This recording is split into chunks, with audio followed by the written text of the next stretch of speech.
Welcome to my channel. Hello بچوں، کیسے ہیں آپ سب؟ آج ہم اردو کی کہانی پڑھنا سیکھیں گے، دوست وہ جو مصیبت میں کام آئے۔ دوست وہ جو مصیبت میں کام آئے۔ ایک دفعہ کا ذکر ہے کہ کسی گاؤں میں دو دوست رہتے تھے۔ انہوں نے کام کی تلاش میں باہر جانے کا ارادہ کیا۔ دونوں نے سامان باندھا اور سفر پر روانہ ہو گئے۔ راستے میں ایک جنگل پڑتا تھا۔ وہ جنگل میں سے گزر رہے تھے۔ اچانک انہیں سامنے سے ایک ریچھ آتا ہوا دکھائی دیا۔ ایک دوست بڑا چالاک تھا، جھٹ اپنی جان بچانے کے لیے درخت پر چڑھ گیا۔ دوسرا پریشان ہو گیا، اس کے ہاتھ پاؤں کانپنے لگے۔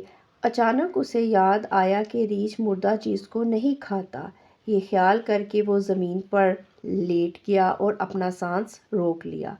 ریچھ چلتا ہوا اس کے پاس آیا اور سونگھ کر آگے چلا گیا۔ دوسرا دوست بہت حیران ہوا۔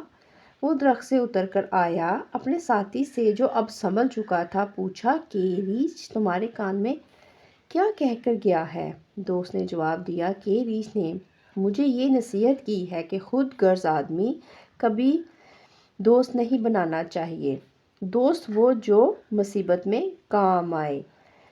تو پیارے بچوں، آج کی کہانی میں ہمیں کیا سیکھا؟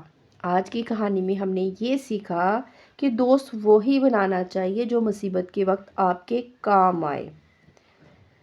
ویڈیو پسند آئی ہے تو چینل کو سبسکرائب کرنا مت بھولیے گا۔ میں بہت جلد ایسی ہی آپ کے لیے اچھی ویڈیوز لے کر آتی رہوں گی۔ اللہ حافظ۔